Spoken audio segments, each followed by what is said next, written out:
بسم اللہ الرحمن الرحیم۔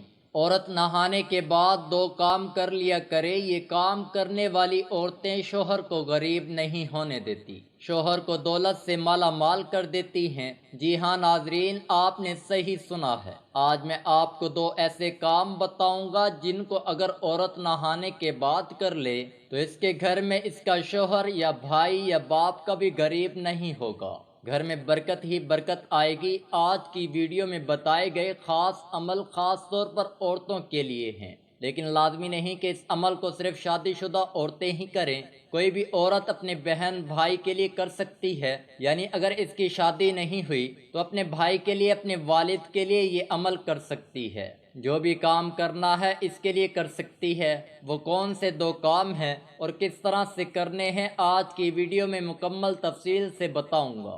یہ کام جاننے کے لیے ویڈیو کو آخر تک لازمی دیکھیے گا، انشاءاللہ آپ کو بہت فائدہ ہوگا۔ اس عمل کو صرف عورتوں نے کرنا ہے۔ اگر مرد یہ ویڈیو دیکھ رہے ہیں تو وہ اس عمل کو اپنے گھر کی عورتوں سے لازمی کروائیں، اور آپ نے اس عمل کو کر لیا تو انشاءاللہ آپ کے گھر کے بہت سے مسئلے مسائل حل ہو جائیں گے، گھر میں خوشحالی آ جائے گی اور رزق کی پرواہ نہیں ہوگی، اور رزق کی جتنی بھی تنگی ہے سب ختم ہو جائے گی۔ یہ وظیفہ بہت ہی خاص اور مجرب ہے۔ اس وظیفے کی برکت سے اللہ پاک آپ کو مالا مال کر دے گا۔ جیسے آپ نے پہلے بھی ایسے وظائف کیے ہیں، اس وظیفے کو کرنے سے آپ حیران رہ جائیں گے۔ ایک بزرگ نے یہ ہمیں وظیفہ بتایا ہے۔ آپ کو جو وظیفہ بتانے جا رہا ہوں یہ قرآن پاک کی ایک عظیم سورت مبارکہ پر مشتمل ہے، اور اس سورت مبارکہ کے عمل سے انشاءاللہ آپ کے پاس اتنا پیسہ آ جائے گا، اتنی مال و دولت آ جائے گی، آپ لوگوں میں بانٹتے پھرو گے۔ اگر آپ غریب ہیں اور آپ کی مالی حالات ٹھیک نہیں ہے تو اس عمل کی برکت سے اللہ رب العزت آپ کے گھر میں خوشحالی لائے گا، کیونکہ آج کا جو وظیفہ ہم آپ کی خدمت میں لے کر حاضر ہوئے ہیں یہ قرآن پاک کی عظیم سورت مبارکہ میں سے ایک سورت مبارکہ ہے۔ اس عمل کی سب سے بہترین بات یہ ہے کہ یہ عمل ہماری بہت سی پیاری بہنوں کا آزمایا ہوا خاص اور آزمودہ عمل ہے۔ آج کا وظیفہ سورۃ الکوثر کا وظیفہ ہے، جو کہ قرآن پاک کے 30ویں پارے میں موجود ہے۔ اس سورت مبارکہ کا یہ خاص وظیفہ ہے۔ آج کے اس ویڈیو میں ہم آپ کو سورۃ الکوثر پڑھنے کا ایک ایسا زبردست طریقہ بتائیں گے، سورۃ الضحیٰ اور سورۃ العلم نشرح کی طرح اس سورت کے تمام آیات میں پیغمبر اکرم صلی اللہ علیہ وسلم کو مورد خطاب قرار دیا ہے۔ پہلی آیات میں خدا کی طرف سے پیغمبر اکرم صلی اللہ علیہ وسلم کو کوثر جیسی نعمت عطا کرنے کی بشارت دی گئی ہے۔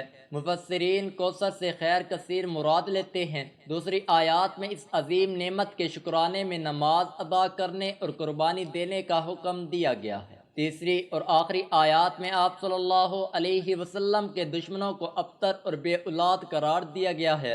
سورۃ الکوثر انا اعطیناک الکوثر، بے شک ہم نے آپ کو خیر و فضیلت میں بے انتہا کثرت بخشی ہے۔ کوثر سے مراد حوض کوثر یا نہر جنت بھی ہے، اور قرآن اور نبوت حکمت بھی فضائل و معجزات کی کثرت یا اصحاب و اتباع اور امت کی کثرت بھی مراد لی گئی ہے۔ تو فیض ذکر اور خلق عظیم بھی مراد ہے، اور دنیا اور آخرت کی نعمتیں بھی، نصرت الہی اور کثرت فتوحات بھی مراد ہے، اور روز قیامت مقام محمود اور شفاعت عظمہ بھی مراد لی گئی ہے۔ فَصَلِّ لِرَبِّكَ وَانْحَرْ، بس اپنے رب کے لیے نماز پڑھا کریں اور قربانی دیا کریں۔ إِنَّ شَانِئَكَ هُوَ الْأَبْتَرُ، بے شک آپ کا دشمن ہے بے نسل اور بے نام و نشان ہوگا۔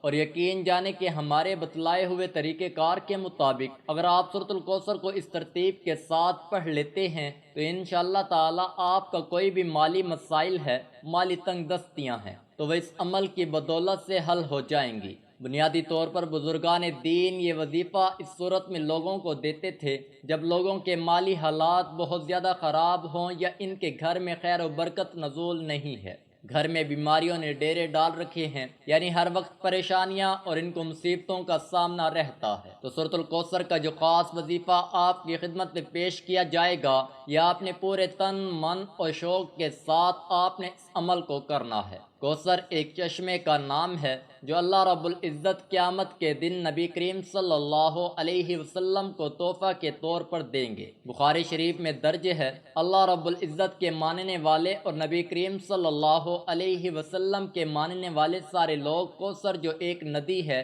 اس مقام پر سارے جمع ہوں گے۔ اگر سورۃ الکوثر کا نزول دیکھا جائے تو اس کا نزول بڑا ہی زبردست ہے، کیونکہ جاہلیت کے دور میں جب نبی کریم صلی اللہ علیہ وسلم کے لخت جگر کا انتقال ہوا تو آپ صلی اللہ علیہ وسلم بڑے ہی رنجیدہ تھے۔ آپ صلی اللہ علیہ وسلم دکھوں سے بھرے ہوئے تھے۔ یہ دکھ وہی سمجھ سکتا ہے جس کا کوئی جوان بیٹا فوت ہو جائے۔ انہوں نے آپ صلی اللہ علیہ وسلم کو طنز مارنا شروع کر دیے اور کہنا شروع کر دیا کہ نعوذ باللہ، نبی کریم صلی اللہ علیہ وسلم کی کوئی نارینہ اولاد نہیں، نارینہ سے مراد کہ اس کا کوئی بیٹا نہیں ہے، تو اب نعوذ باللہ نبی کریم صلی اللہ علیہ وسلم کا کوئی نام لینے والا نہیں بچے گا۔ یہ سن کر نبی کریم صلی اللہ علیہ وسلم مزید رنجیدہ ہو گئے، تو تب اللہ رب العزت کی رحمت جوش میں آئی اور اللہ رب العزت نے انعام کے طور پر سورۃ الکوثر نبی کریم صلی اللہ علیہ وسلم کی ذات پر نازل کی۔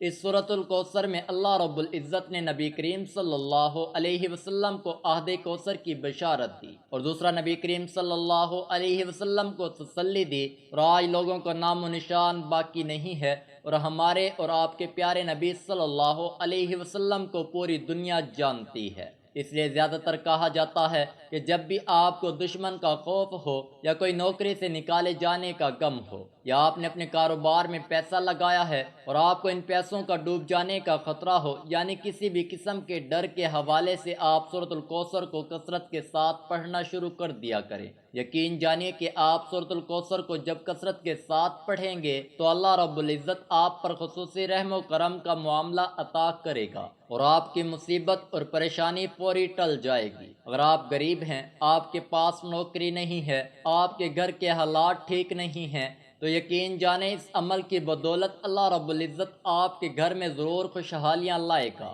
آپ نے پورے شوق کے ساتھ، پورے کامل ایمان و یقین کے ساتھ، اور جس ترتیب کے ساتھ ہم آپ کو بتائیں گے، اب سورۃ الکوثر کا جو عمل ہے آپ کو بتانے جا رہے ہیں، اس عمل کو کیسے کرنا ہے نوٹ فرما لیں۔ اس عمل کو اسی ترتیب سے کریں جیسے میں آپ کو بتاؤں گا، انشاءاللہ آپ کو ضرور فائدہ ہوگا۔ عمل کا طریقہ: اس عمل کو عورت نہانے کے بعد کریں۔ سب سے پہلے درود پاک پڑھیں اور ایک دفعہ میرے ساتھ بھی پڑھیں۔ اللہم صلی علی محمد وعلی آل محمد کما صلیت علی ابراہیم وعلی آل ابراہیم انک حمید مجید۔ اللہم بارک علی محمد وعلی آل محمد کما بارکت علی ابراہیم وعلی آل ابراہیم انک حمید مجید۔ اس کے بعد سورۃ الکوثر 3 دفعہ پڑھنی ہے۔ سورۃ الکوثر کی پہلی آیات بے شمار برکتوں اور رحمتوں کا خزینہ ہے۔ یہ سورت رنج و غم، حزن و ملال کو دور کرتی ہے، قلب کو فراحت اور شادمانی اور خوشیاں عطا کرتی ہے۔ اس سورت کا وظیفہ بتائے گئے طریقے پر لازمی کریں، اور ویسے بھی اس سورت کی کثرت کیا کریں، انشاءاللہ اس کی برکت سے آپ کو دولت حاصل ہوگی۔ اور اس کے بعد اللہ تعالیٰ کے 2 نام المالک یا رزاق 7 دفعہ پڑھنے ہیں۔ یہ عمل کرنے کے بعد گھر میں اور خود پر پھونک مار لیں، اور اس عمل کو اپنی زندگی کا معمول بنا لیں۔ جب بھی نہائیں یہ عمل لازمی کر لیا کریں۔ انشاءاللہ اس عمل کے کرنے سے آپ کے گھر میں جتنی بھی نحوستیں ہوں گی، جتنے بھی بے برکتی ہوگی، سب ختم ہو جائیں گی، اور آپ کے گھر میں جتنے بھی بگڑے کام ہیں انشاءاللہ اللہ کے حکم سے بنتے چلے جائیں گے۔ اللہ رب العزت عمل کرنے کی توفیق عطا فرمائے، آمین ثم آمین یا رب العالمین۔ ویڈیو اگر پسند آئے تو لائک اور شیئر ضرور کیجیے گا، اور میرے چینل کو اگر ابھی تک سبسکرائب نہیں کیا تو آپ سے گزارش ہے کہ میرے چینل کو ضرور سبسکرائب کریں، تاکہ ایسے ہی فائدہ مند ویڈیو کا نوٹیفیکیشن بروقت آپ کو ملتا رہے۔ تمام دوستوں سے گزارش ہے کہ نماز کا اہتمام لازمی کریں، کیونکہ نماز پڑھنا ہر مسلمان مرد اور عورت پر فرض ہے۔ تمام دوستوں سے گزارش ہے اللہ تعالیٰ کے 99 ناموں میں سے ایک نام کمنٹ میں ضرور لکھیں۔ ویڈیو اچھی لگی ہے تو ویڈیو کو لائک کر دیں۔ اللہ حافظ۔